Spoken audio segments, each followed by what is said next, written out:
ఈరోజు 9వ తరగతి 3వ పాఠ్యాంశం మన చుట్టూ ఉన్న పదార్థాలు శుద్ధమైన అనేటటువంటి పాఠ్యాంశంలో మిశ్రణీయ మరియు అమిశ్రణీయ ద్రావణాలను వేరు చేయుట అనేటటువంటి టాపిక్ గురించి నేర్చుకుందాం. ఈ వీడియోను పూర్తిగా చూడండి, లైక్ చేయండి, షేర్ చేయండి, సబ్స్క్రైబ్ చేయడం మాత్రం మర్చిపోకండి. Let's go into the topic.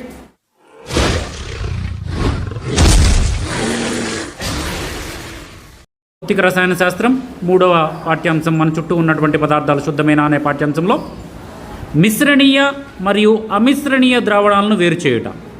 First of all, మిశ్రణీయ ద్రావణాలు అంటే ఏంటి? వీటిని ఇంగ్లీష్లో మిసిబుల్ లిక్విడ్స్ అంటాం. ఒక ద్రావణము మరొక ద్రవంతో పూర్తిగా కలిసిపోయే వాటిని మిశ్రణీయ ద్రావణాలు అంటారు. ఎగ్జాంపుల్, ఒక ద్రావణము ఇంకొక ద్రావణంతో పూర్తిగా కలిసిపోవాలి. తేనె, నీరు కలిసిపోతాయా? కలిసిపోవా? కలిసిపోతాయి కదా. అదేవిధంగా ఇంకా అలాంటి నిమ్మరసం, నీరు బాగా కలిసిపోతాయి కదా. పాలు, నీరు కలిసిపోతాయి కదా. ఇలాంటి రెండు ద్రావణాలు ఒకదానితో ఒకటి బాగా పూర్తిగా కలిసిపోతే అలాంటి మిశ్రమాలను ఏమంటారు? మిశ్రణీయ ద్రవాలు. బాగా కలిసిపోతాయి కాబట్టి మిశ్రణీయ ద్రవాలు అంటారు. మిశ్రణీయ ద్రవాలు, బాగా కలిసిపోయి ద్రావణాలు మిశ్రణీయ ద్రావణాలు అంటారు. మిశ్రణీయ ద్రావణాలు, మిసిబుల్ లిక్విడ్స్. ఉదాహరణకి ఆల్కహాల్, నీరు. ఆల్కహాల్ తెలుసుగా మీకు, చాలా షాపులు ఉంటాయి ప్రతి ఊళ్ళో, అది లేని షాప్ ఏమి ఉండదు. ఆల్కహాల్, నీరు పూర్తిగా కలిసిపోతుంది. ఇవి మిశ్రణీయ ద్రావణాలకు ఉదాహరణగా చెప్పవచ్చు. పాలు, నీరు, ఇది కూడా మిశ్రమీయ ద్రావణాలకు ఉదాహరణగా చెప్పవచ్చు. ఇంకొక రకమైన ద్రావణం, ఒక ద్రవం మరొక ద్రవంతో పూర్తిగా కలిసిపోకుండా నీటిలో నూనె మాదిరిగా ఒకదానిపై ఒకటి పొరలాగా ఏర్పడి సులువుగా వేరు చేయగలిగేటటువంటి ద్రవాలను అమిశ్రణీయ ద్రవాలు, ఇమ్మిసిబుల్ లిక్విడ్స్ అంటారు. రెండు ద్రవాలు ఒకదానితో ఒకటి కలిసిపోకుండా నీటిలో నూనె పోసామనుకోండి, ఎలా ఉంటుంది? రెండు లేయర్స్ లాగా, రెండు పొరల్లాగా ఉంటుంది. అలా రెండు ద్రవాలు ఒకదానితో ఒకటి కలిసిపోకుండా ఒకదానిపైన ఒకటి ఉంటూ ఉన్నట్లయితే అలాంటి ద్రవాలను ఏమంటారు? అమిశ్రణీయ ద్రవాలు అంటారు. ఇలాంటి ద్రవాలు మన నిత్య జీవితంలో చాలా చూస్తూ ఉంటాం. మిశ్రణీయ ద్రవాలను చూస్తూ ఉంటాం, అమిశ్రణీయ ద్రవాలను కూడా చూస్తూ ఉంటాం. మరి ఈ అమిశ్రణీయ ద్రవాలను ఏ విధంగా వేరు చేస్తారో మీకు తెలుసా? మిశ్రణీయ ద్రవాలంటే వేరు చేయడం చాలా కష్టం, కానీ అమిశ్రణీయ ద్రవాలను ఈజీగా వేరు చేయొచ్చు. ఎలా వేరు చేస్తారో చెప్తారు. దీనికి ఒక పద్ధతి ఉంది. దీనికి ఉపయోగించేటటువంటి పరికరానికి కూడా ఒక పేరుంది. వేర్పాటు గరాటు అంటారు దాన్ని. వేర్పాటు గరాటు. టెక్స్ట్ బుక్లో మీకు చూడండి, వేర్పాటు గరాటు. అమిశ్రణీయ ద్రవాలను వేరు చేయుట.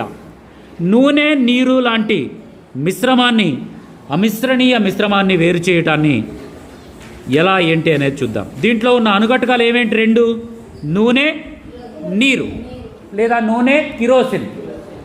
ఇవి కూడా అమిశ్రణీయ ద్రవాలకు ఉదాహరణ చెప్పచ్చు. ఎలాంటి అయినా సరే రెండు కలిసిపోనటువంటి మిశ్రమాలు, నీటిలో కలిసిపోనటువంటిది కిరోసిన్ కరగదు, నూనె, ఆముదం కానీ ఇలాంటివి ఏవైనా సరే అమిశ్రణీయ ద్రవాలు. వీటిని వేరు చేయడానికి ఒక గాజు పరికరం ఒకసారి చూడండి.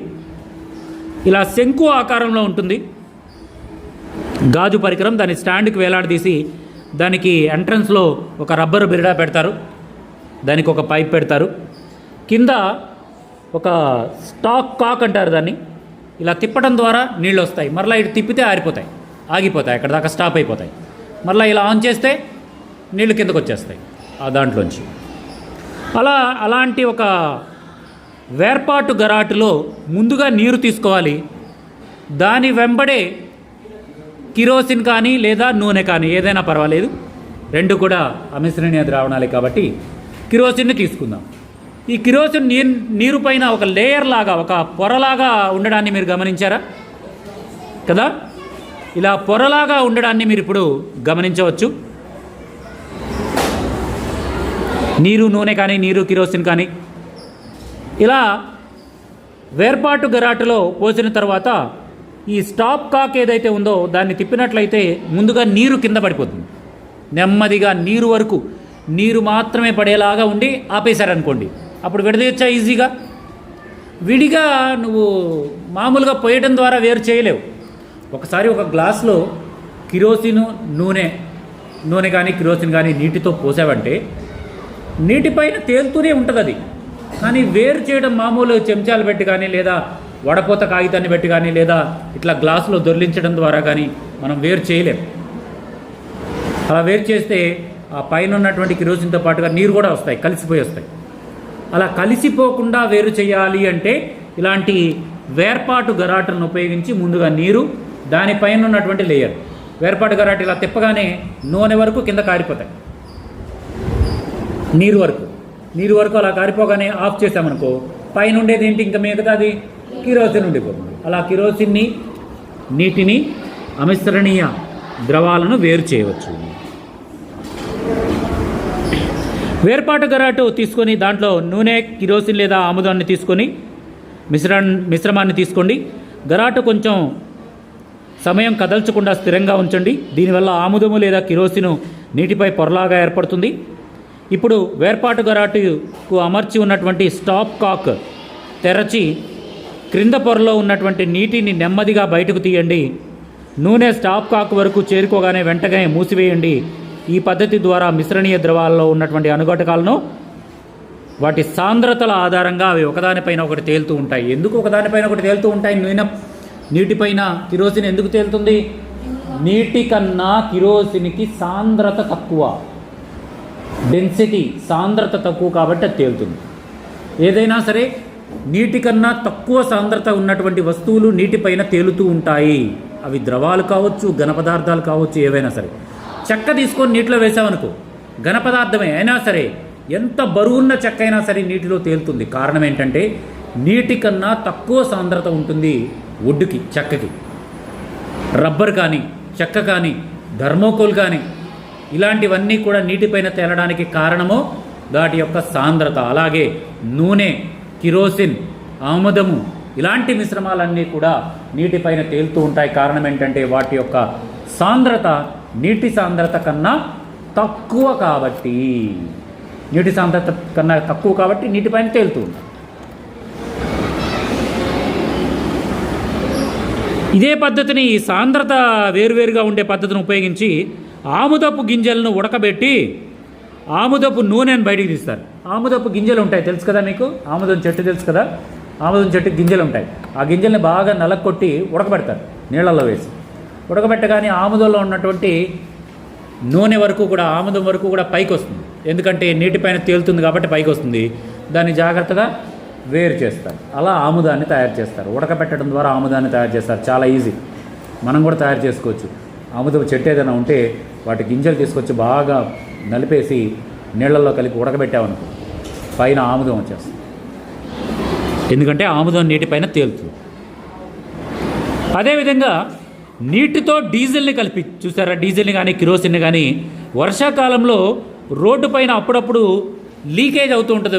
వాహనాల నుంచి డీజిల్ కానీ పెట్రోల్ కానీ లీకేజ్ అవుతుంది. నీళ్లతో సహా లీకేజ్. వర్షం పడ్డప్పుడు రోడ్డు మొత్తం తడిగా ఉంటుంది, దానిపైన డీజిల్ పడింది అనుకోండి, ఎలా అవుతుంది? కలర్స్గా చూడండి. ఈ విధంగా మనకు పట్టణంలో కూడా చూపించారు. ఈ విధంగా డీజిల్ కలర్స్గా కనిపిస్తుంది. కారణం ఏంటంటే నీటి లోపల ఈ డీజిల్ కరగదు. తడి రోడ్డుపై పడినటువంటి డీజిల్ బిందువులు ఈ విధంగా కనిపిస్తూ ఉంటాయి. సరే, ఇప్పుడు కరగనటువంటి మిశ్రమాలు, అమిశ్రణీయ ద్రవణాలను వేరు చేయడం ఎలాగో చూసాం, అవునా? దేన్ని ఉపయోగించి? వేర్పాటు గరాటను ఉపయోగించి. Please like, share and subscribe and comment. Thank you for watching. జై హింద్, వందే మాతరం.